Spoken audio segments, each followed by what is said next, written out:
beautiful people. I have a very magical, heartfelt, if not emotional story to share with you all. We often say, don't we? We often say it's never by chance, it's by design. So for the last maybe 5 to 6 weeks, certainly in the last couple of weeks, it's felt like it's become more vivid. I've been dreaming of a place locally to me called Ifield Wood. It's a vast area of common land and ancient woodland, very, very local to me. And I would dream of it several nights a week. It would drift into my sleep, into my dreams. And in those dreams appeared a dear friend of mine known as Mick, who passed away in 2004, October the 13th in fact. And he would appear within the dreams, and I would see the Plough Inn, the Mayfair that's held each Beltane, and the old and ancient church, and then this pocket of ancient woodland that I hadn't visited for a very long time. It's like that area just feels really liminal. It's very old, it's full of history, and it's like, it's almost like as if it's cocooned in its own energy. It's a very surreal place when I think about it. It's almost like timeless, you know, cobbled streets, all these little cottages. It's just really, it's very otherworldly. And I've been, you know, having that appear in my dreams, and in that pocket of ancient woodland that I hadn't visited for a very long time. Then during the day, alongside that, my gaze would often be drawn to the beautiful portrait of Brenna. Those of you that have visited the Nook, you will know. For those that haven't, I will drop a picture in here within the video. And then the penny dropped. When I say that, yeah, it felt more like a nudge to nurture storytelling walks. Very similar to the nudge I received, it's time to grow a garden, where I wake up, there in the doorway is a presence, always a sure sign spirit wants to talk to me. And I felt this energy just wash over me. Within that energy there was this conversation, these words that were along the lines of Shane. I remember feeling that, Shane.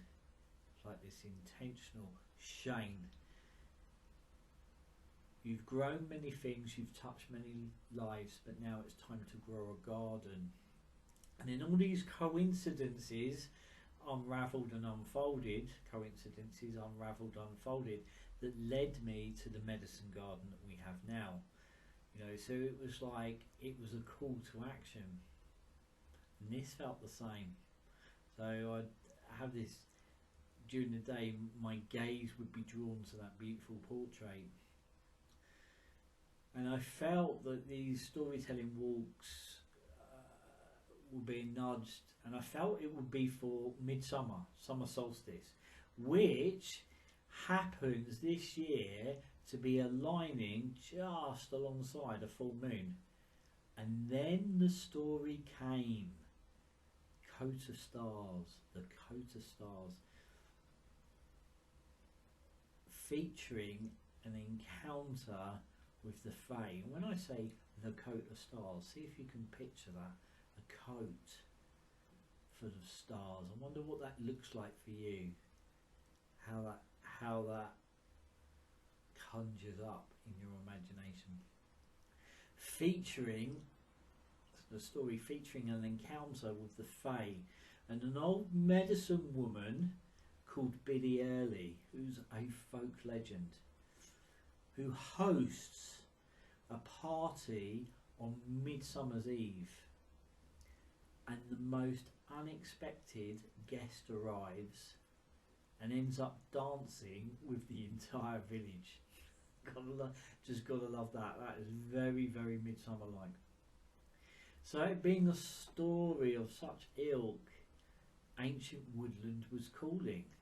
So I reached out to a local conservation society for a circular walk that could hold some history and some story, and oh my god, the most enchanting walk was discovered that is so enriched with local folktale and some of the living, breathing stories of my own experiences within these places. There I am heading out across what's known as Eiffel Brook. I passed Herb Wood, leant on the gate, smelling the wild garlic, and I felt my dear friend Mick standing there with me.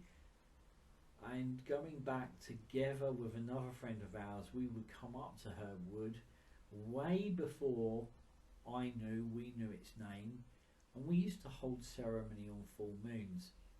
And back then, Mick and I were part of a established part of the Druidic order known as Obod. Our other friend, she was as witchy as it gets. Then one year, out of nowhere, there was this metal gate and padlock stating that Homes for England now own all the common land and access was denied. And that, I believe, was around about 2009, with a proposal to build around 1,000 to 1,500 homes that was going to then become an estate called the Meadows. It broke my heart for so many reasons. That was a very special place, and then after losing my dear friend, it was like that place was full of memories and it was very sacred. And that woodland was full of so much life, foxes, owls, you know, the sure sign of active badgers. It was full of life, and ley lines coursing across. There was the remains of an old Roman road that went across this field, and you could really feel the energy coursing across that ley line and across that remains of that old Roman road that led up to Herb Wood. So I stopped walking those trackways, and of course, you know, over the years that's been a bit of a challenge at times as well. Not until the weekend, you know, over the last few years they've reopened up all that land. They've put gates in, trackways, pathways, Homes for England signs still saying that, you know, they own the land, but they're reopening it up. But before that it was common land. So, you know, there I am at the weekend, and I find myself leaning up on that gate. It's now a wooden gate and with no chain.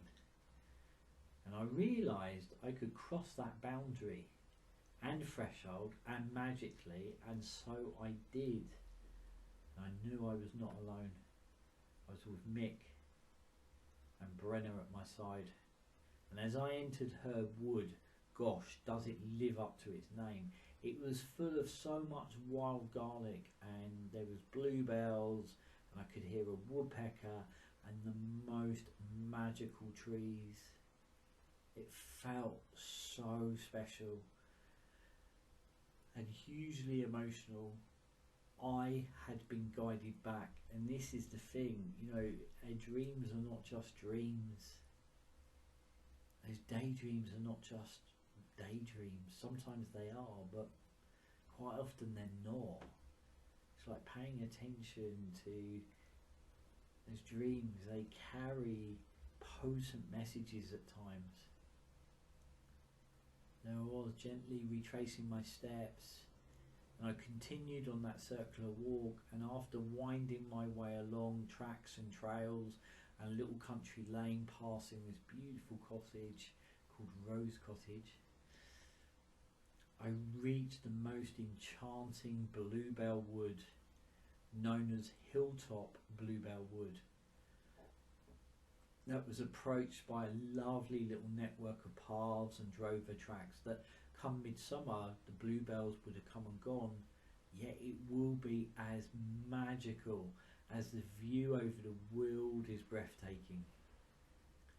So there I am, I decide to have a little lunch, knowing that this will be the spot to tell the main story, the Coat of Stars. With only seeing less than a handful of people all morning, because I'm well off the beaten track, I was sitting on an old stump, smelling the bluebells and gazing across the view, when an old lady with what felt to be her daughter was walking across the ridge, and she smiled and then laughed and said to me, you look like a pixie there. And I laughed and said, well, thank you, thinking I'll take that as a compliment, and thought that's interesting. And she smiled back and said, all joking aside, she said, you see that farm down there, pointing down across the ridge down into the valley? And I said, yeah. She said, well, each summer they come up here for a picnic, yet they always leave a plate of food for the fairies. I swear, she had a glint in her eye, and I sat there and was like, I went completely goosebumped and I went cold, thinking, my gosh, she trundled by. I'm sitting there still feeling like goosebumps and cold, and I gently closed my eyes and I gave 1,000 thanks. I felt as if the land had given me the permission to do this work. What was the chances? I'd only seen a handful of people all morning. This old lady appears, tells me this story about the farm below the ridge that come up and have a picnic, and they leave a plate of food for the fairies, thinking about the story having this encounter with the fae. It's like the land had said to me, yes, we know that the dreams are guidance, but this was like the land leaning in to say it had given me the permission to be there, given me the permission to do this work. It was absolutely in cahoots and partnership with the divine. What an experience. One I will hold in my heart for the very rest of my days, and it absolutely has empowered me to take this forwards. Something I am blown away by, and I hope that I always remain to be so.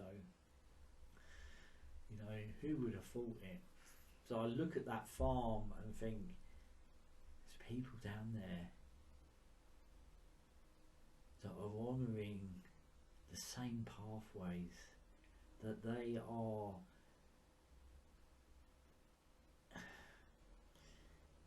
what's the word? They are interacting with that other world also. They're honouring that other world. I can feel that in that woodland. It was alive. So I circle back, descending off the ridge, down a trackway, and get this, passing a house called the Druids. You're kidding me, right? I stood there, you're kidding me. What's the chances? I dropped my picture in as well. And before I knew it, I was back at the church, sitting on a bench with my staff next to me, the flint wall behind me, taking a rest amongst the ancestors and the oldest of gravestones. I sipped some tea and I felt full of gratitude. Wow, what an experience. When this couple approached me walking their dogs, they both greeted me, and as the lady passed, she stopped and turned to me. Can I ask you, she says, do you know why there are small gravestones in front of the larger ones? I'd seen them, yet I wasn't sure of the answer. There was an obvious thought to what it could be, and I explained that to her, but I didn't really know. She smiled and said, "It's okay, you just look like you would know. You look like you would know the history and story of the area." Again, I sat there and thought, what? You know, it's as if Spirit were showing us, they were showing me. And for that, I am beyond grateful. Spirit, I am beyond grateful for you reflecting this back to me, for you confirming this journey in the most surreal and beautiful ways.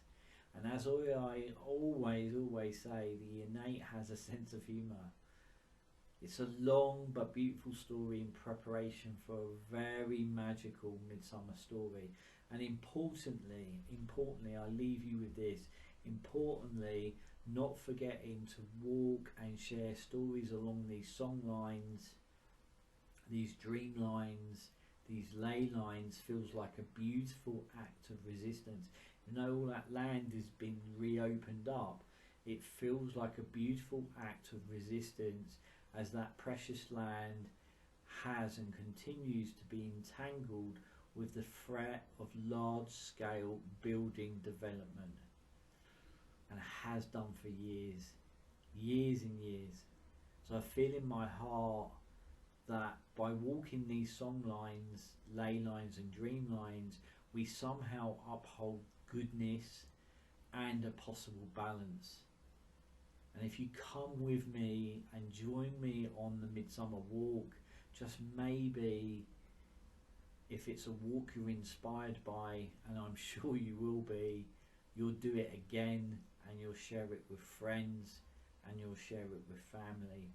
So if you feel inspired to come and join me for a storytelling walk for Midsummer's Eve, which is June the 22nd, which is also aligning with that full moon, to come and experience that and the coat of stars, drop me an email. I'll put the email address within the video description itself. Drop me an email saying Storytelling Walk, and I will send you all the details, which will become public next week, next Monday, which I believe, if I look quickly, it is the 22nd. So yeah, there we go, 22nd. So it will literally be 2 months now leading up to 2 months and a week leading up to that walk itself. So drop me an email. I'd love for you to come and join us. It's going to be absolutely just really special and very otherworldly. The places will be limited, and I'm sure that they are going to move quickly and move fast. So I'm going to leave that all with you, and as always, keep shining, sending you all so much love.